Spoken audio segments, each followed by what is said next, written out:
The sound of little feet pattering across the wooden floor fills the living room as the sun spills through the windows. Balloons sway slightly in the soft breeze from the ceiling fan. On the table, a birthday cake with blue icing reads, "Happy first birthday, Leo." I watch my son laugh as Stephen lifts him high into the air. It's hard to believe a whole year has passed since the day he was born. Since that day. The day everything came crashing down, and then, finally, came back together. Hi, my name is Vanessa Carter, and I'm 31 years old. I'm a mother, a wife, and a survivor of the kind of family hurt that doesn't leave bruises on the skin. It leaves scars on the soul. Today I live in a home filled with love. But to understand how we got here, you need to know what happened. Because exactly 1 year ago, I was 8 months pregnant, barely holding myself together at my sister's wedding. I was humiliated, assaulted, and left bleeding in front of hundreds of people by the very people who were supposed to love me the most. My own parents. My sister. And it wasn't the first time they had broken me. I grew up in a house where my name was often spoken last, or not at all. My mother, Barbara, cared more about how her lipstick looked than how I felt.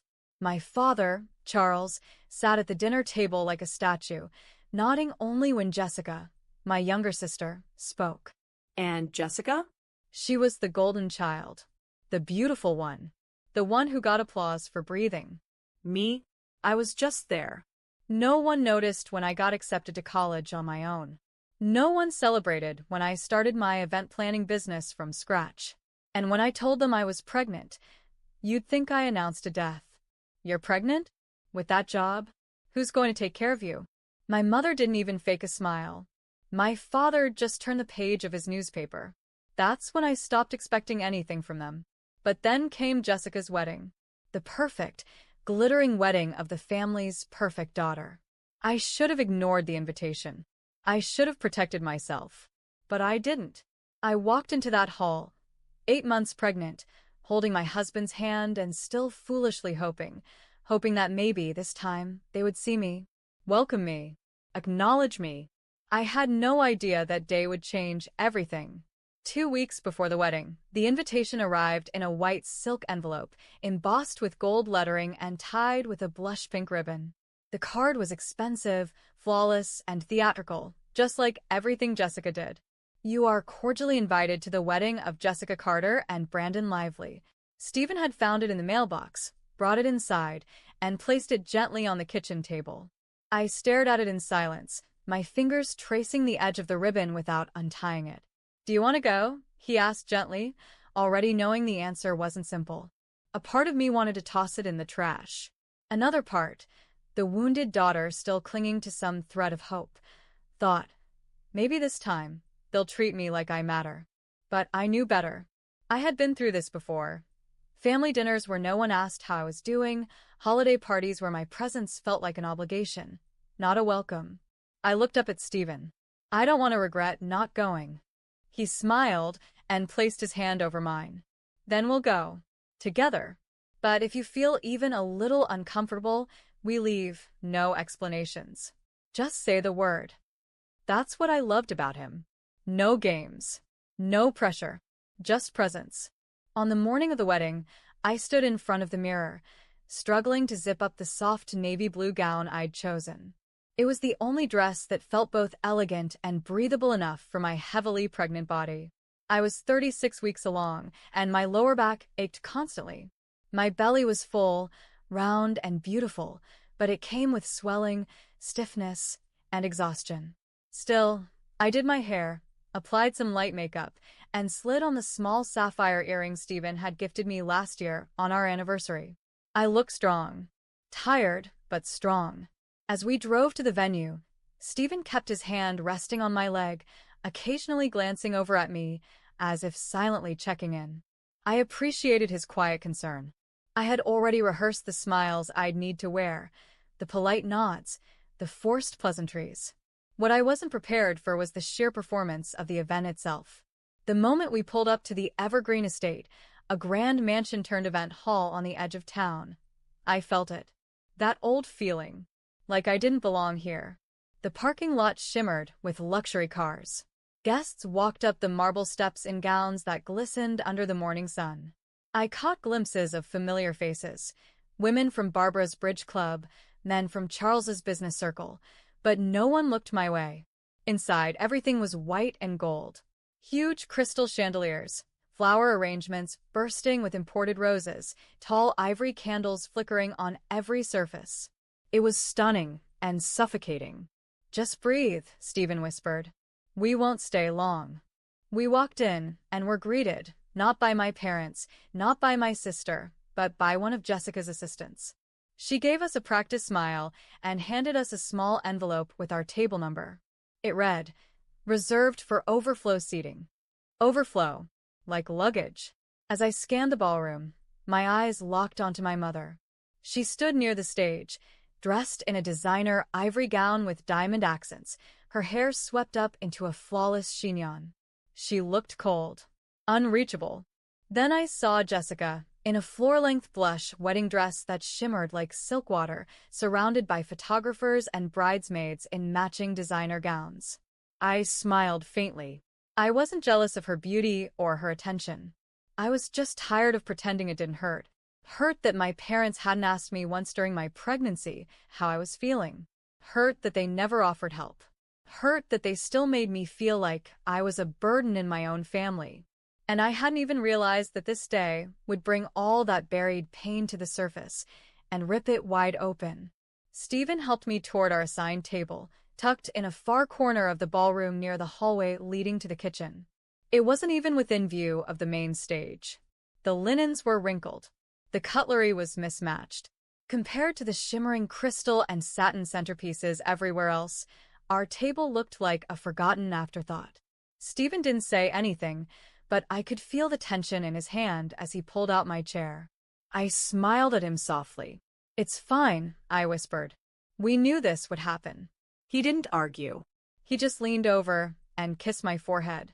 "I'm going to step outside for a minute," he said, checking his phone. "I need to return this call before the ceremony starts. Too loud in here." I nodded and watched him head toward the exit. A few minutes later, I stood up slowly, needing to stretch. That's when I heard her voice behind me. "Vanessa." I turned. There she was, Jessica.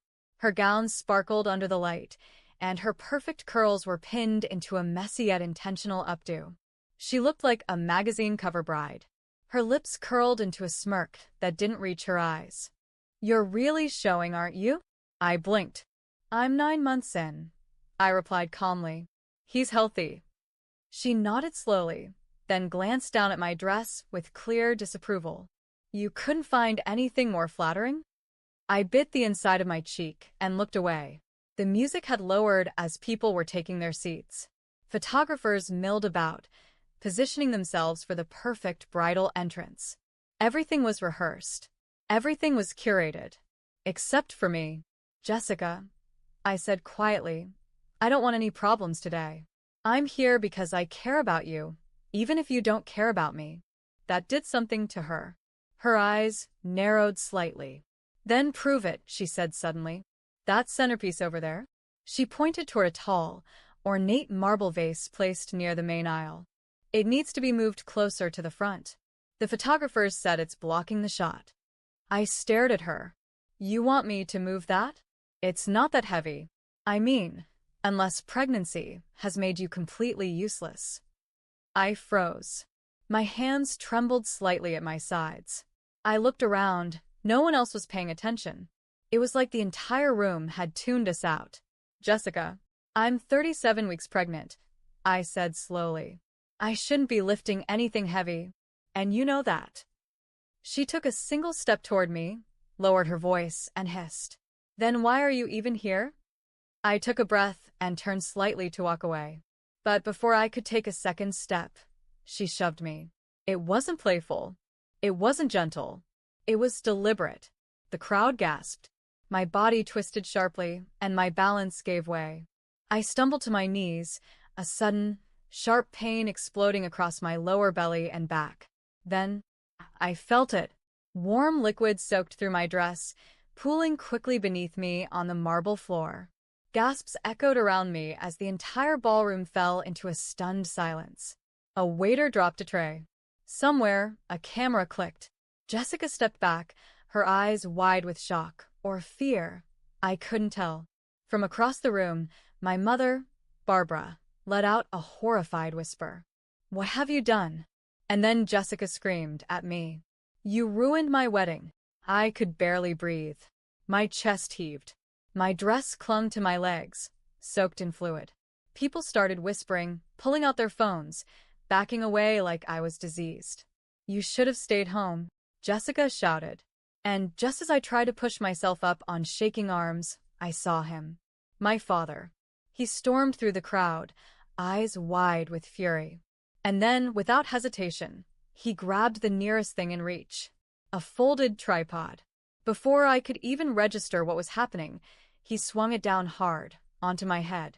The sound of the tripod striking my skull was sickening. A heavy, metallic crack that echoed across the marble floors. For a second, the world went silent. My ears rang, my vision blurred, and a warm stream trickled down the side of my face. I couldn't move. I couldn't speak. I was stunned, not just from the blow, but from the sheer disbelief that my father had actually hit me. In public. At a wedding. While I was 9 months pregnant. I remember hearing gasps.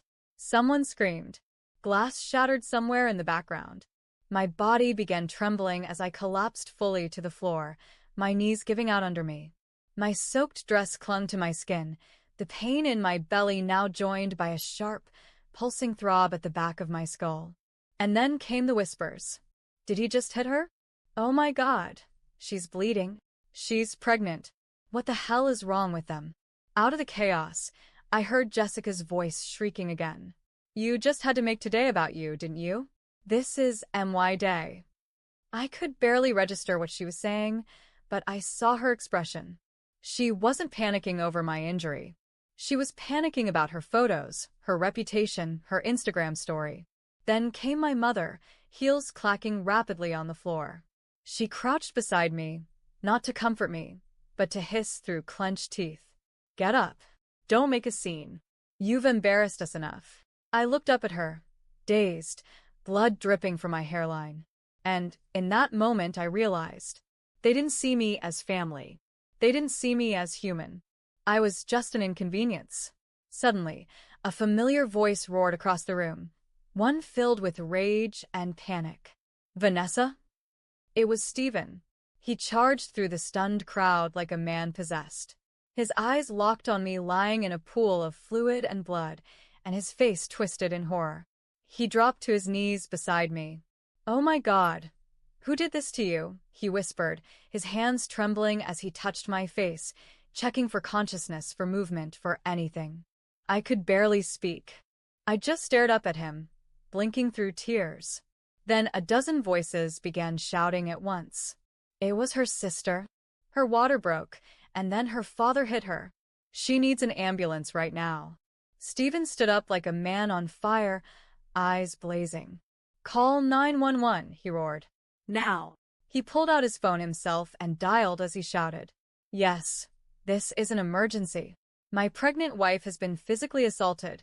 She's bleeding, her water broke. She needs medical attention immediately. And the attackers are still here. Within moments, chaos turned into urgency. People finally put their phones away and started moving. A guest, someone I didn't recognize, rushed to grab a napkin for my head. A younger man took off his jacket and placed it under my neck to elevate me. Somewhere in the background, a woman's voice shouted, "Someone stop that man. He hit a pregnant woman." But my father had already retreated to the corner, hands shaking, trying to explain himself to no one. Jessica was crying now, but not over me. She kept wailing. This isn't fair. She ruined everything. This was supposed to be my perfect day. Stephen knelt back down beside me, held my hand tightly, and whispered, "They're on their way, baby. I'm right here. You're going to be okay. I promise." And for the first time since I arrived at that cursed wedding, I believed someone. The wail of sirens sliced through the tension hanging in the ballroom. In less than 5 minutes, 2 police officers and a paramedic team burst through the main entrance. The moment they saw me lying on the floor, blood streaking down my face, my dress soaked, my husband cradling me protectively. The mood shifted from chaos to controlled action. "Step back, everyone. Clear the area," a paramedic shouted, kneeling beside me. Officer Grant, tall and composed, scanned the room sharply. "Who did this to her?" he demanded. A dozen hands pointed at my father, Charles. "He hit her with that tripod," someone said. "She's pregnant." She was already on the floor when he attacked her. Stephen stood, still shaking but composed. "She's 37 weeks pregnant. Her water broke after she was pushed by her sister, and then her father hit her in the head. She's been bleeding and in pain for the last 10 minutes. I want them all charged." The officers didn't hesitate. Charles was handcuffed right there on the dance floor. His face turned pale. Barbara tried to intervene, raising her voice. "This is a misunderstanding. You can't arrest him in front of all these people." Officer Grant calmly turned to her. "Ma'am, assaulting a pregnant woman is not a misunderstanding." Then came Jessica. She had collapsed into a decorative chair, her makeup running, her dress wrinkled, her sobs shallow and selfish. She fell. "It was an accident. I didn't mean to push her. It was her fault. She made this whole thing about her." But her voice cracked under the weight of the truth, and the smartphones that had recorded the entire scene left no room for denial. Officer Grant approached her next. "We've received witness reports and video evidence that you initiated physical contact that led to this woman's injury. You're coming with us as well." Jessica screamed as they cuffed her. "You can't do this to me. It's my wedding." Stephen muttered under his breath, kneeling next to me again as the paramedics prepared the stretcher. Barbara, still in denial, stepped forward to argue again, but another officer stepped in. "Ma'am, you verbally harassed the victim while she was bleeding on the floor. You're being detained for obstruction and suspected complicity in abuse." Now all three of them, my mother, my father, and my sister, were handcuffed and let out through the same entrance they once walked through like royalty. And then came the final blow to their perfect day. Brandon's family, Jessica's would-be-in-laws, had witnessed everything. His mother stood near the door, arms folded, her expression a storm of fury and disgust. "This wedding is off," she announced. "We will not be tying our name to a family capable of this." Someone gasped. Jessica's face twisted in horror. "No, no, please. Don't do this. We've already spent." "You've spent your character," Brandon's mother snapped. "And it's bankrupt." And with that, they turned and walked out. I was lifted onto the stretcher, Stephen walking beside me, holding my hand tightly. One paramedic pressed gauze gently to my temple while the other monitored my vitals. "We're taking you to St. Grace Hospital," one of them said. "You're stable, but we're prepping the maternity unit just in case." Stephen kissed my hand. "I'm with you all the way." As the ambulance doors closed and the chaos of the ruined wedding faded behind us, I looked up at the ceiling of the ambulance and whispered, "Let the perfect image fall apart. I don't need their approval anymore. I have my real family now." The ambulance sped through the streets, sirens blaring above my head, but inside the vehicle everything felt eerily still. One paramedic monitored my vitals, the other kept an eye on the fetal heart rate monitor. I clutched Stephen's hand with all the strength I had left. "You're doing great, Vanessa," the paramedic said gently. "The baby's heart rate is steady. We'll be at the hospital in 5 minutes." Stephen's face was close to mine. His voice was soft but shaken. "I'm so sorry. I should have never left your side. I had no idea they'd—" I squeezed his hand back. "You didn't do anything wrong," I whispered. "They did." I don't remember much of the ride after that. Just the lights overhead, the soft beep of the monitor, and the strange calm that settled over me. It wasn't peace. It was focus. A kind of numb strength that only women in labor or war zones understand. By the time we reached St. Grace Hospital, the maternity team was already waiting. They moved quickly, efficiently. Dr. Lisa Bennett, the very same doctor who had been handling my prenatal care, appeared by my side in scrubs and a protective mask. "Vanessa," she said warmly but firmly, "you're safe now. We're going to take care of you and your baby. Stephen was allowed to remain by my side through everything. As they wheeled me into the labor and delivery room, he kept whispering, "You're strong. You're brave. He's almost here." The contractions came fast. The trauma had jump-started labor. Hours blurred together. Pain, breathing, gripping Stephen's arm, voices telling me to push, to hold, to breathe again. My body was exhausted, but my heart refused to stop fighting. And then, he cried. the most beautiful sound I'd ever heard. My son, Leo, came into the world with a strong, healthy scream at just past 2 a.m. the following morning. His tiny fists waved in the air, his skin flushed and perfect. Dr. Bennett gently placed him on my chest, and I remember sobbing, not just from the physical release, but from the emotional one too. "Hi, sweetheart," I whispered, stroking his soft cheek. "Welcome to a better world." Stephen leaned over, tears streaming down his face. He kissed Leo's forehead, then mine. "You did it," he said. "You did everything." We stayed in the hospital for 4 days, long enough for me to fully recover from the blow to my head, the labor, and the emotional trauma. I was monitored closely, given time to heal, and surrounded by kind nurses who treated me not like a scandal but like a human being. And during those quiet nights, holding Leo close in my arms, listening to Stephen snore softly on the pull-out chair, I realized something. They could humiliate me. They could ignore me. They could even try to break me.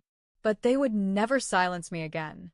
And the moment I was discharged, gently wheeled out of the hospital with Leo sleeping soundly in his carrier, I turned to Stephen and said, "It's time to get justice." He nodded without hesitation. "Let's go see the lawyer." 2 days after I was discharged from St. Grace Hospital, Stephen and I walked into the office of attorney Mark Wilson, a firm and focused man with eyes that didn't flinch when I told him the truth. I held Leo in my arms, his small body sleeping peacefully against my chest, unaware of the storm he had been born into. "We're not just filing a report," I told the lawyer. "I want to press full charges. For everything." Mark didn't need convincing. He had already seen the footage. Multiple videos from the wedding had gone viral across social media. The moment I fell, Jessica's screaming, my father swinging the tripod at my head, and the panicked rush of guests. It had over 2 million views across TikTok, Instagram, and Facebook. And the public reaction? Brutal. People were outraged.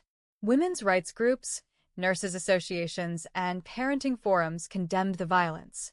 People I had never met were calling for justice in my name. I didn't feel proud of that attention, but I felt validated.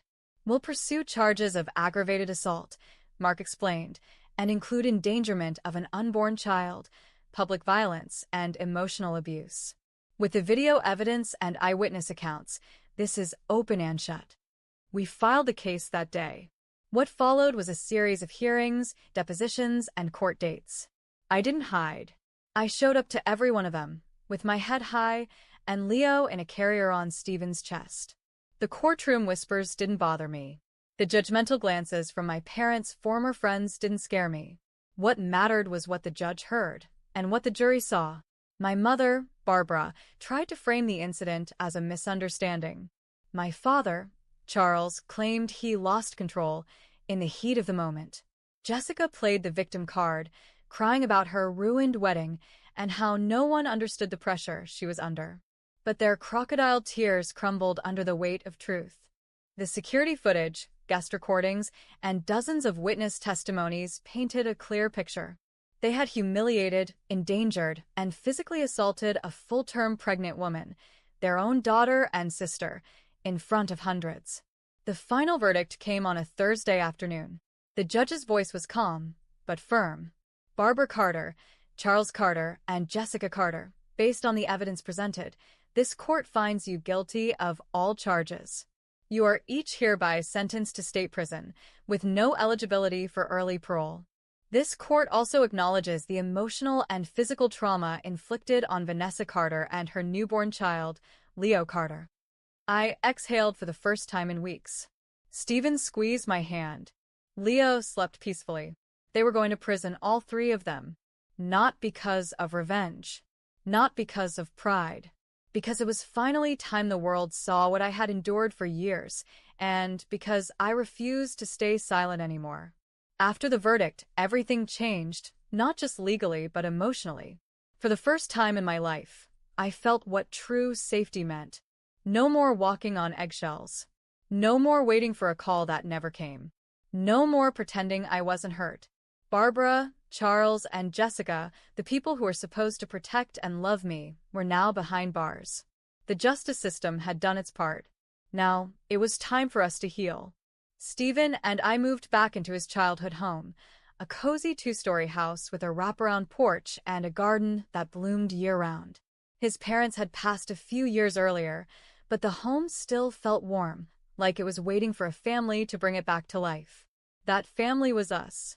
I decorated Leo's nursery with soft blue walls, stars on the ceiling, and hand-painted animal murals I made during his naps. Every brushstroke was a small declaration. You are safe. You are wanted. You are free. Stephen went back to work on a flexible schedule, and I slowly eased into rebuilding my event planning business from home. But this time, I didn't bury myself in work to escape the pain. I worked because I loved it, and because Leo deserved a mother who still dreamed. My days became filled with soft giggles, lullabies, and stroller walks in the neighborhood park. We started attending a new church, one where people didn't whisper behind your back or judge you by last names. The community welcomed us with open arms. Some had even followed the case online and came up to me, saying, "You're so brave. You did the right thing. Your son will grow up proud of you." But the most powerful validation came in silence, in the way Stephen looked at me each night, or the way Leo reached for me when he was sleepy. We began to create traditions of our own. Friday evening pizza nights. Sunday morning pancakes. Random Tuesday cuddles on the living room couch while watching cartoons. Our house was not perfect. There were sleepless nights and messy diapers and bills to pay. But it was ours. And it was real. For the first time in my life, I wasn't just surviving. I was living. The sun filtered softly through the windows, casting golden streaks across our living room. Balloons were tied to the chairs. A string of "Happy Birthday, Leo" hung across the mantel, and the smell of vanilla frosting filled the air. Stephen stood by the kitchen counter, lighting the last candle on a small blue and white cake we'd made together the night before. Leo, now walking with wobbly excitement, toddled across the rug in his dinosaur onesie, giggling at the sound of his own footsteps. I stood watching them, my heart full in a way I never thought possible. Today marked exactly 1 year since that day, the day Jessica pushed me, the day my father struck me, the day I went into labor, and the day my son came into the world. It was the day my old life ended, and a new one quietly began. "Vanessa?" Stephen smiled, nodding toward the table. "Ready to sing?"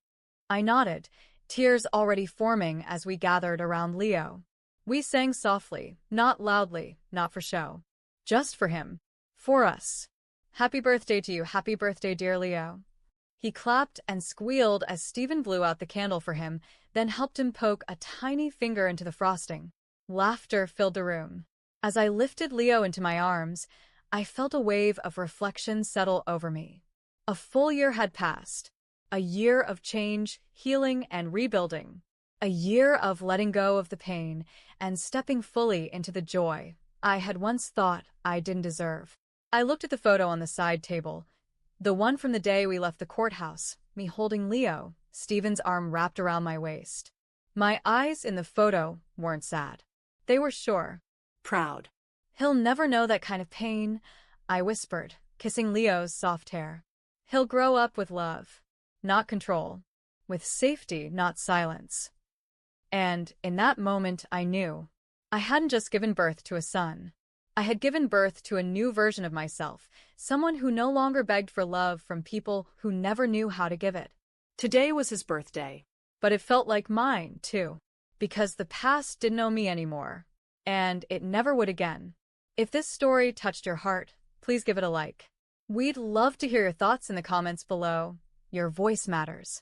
And don't forget to subscribe for more powerful real-life inspired stories every week. Thank you for watching.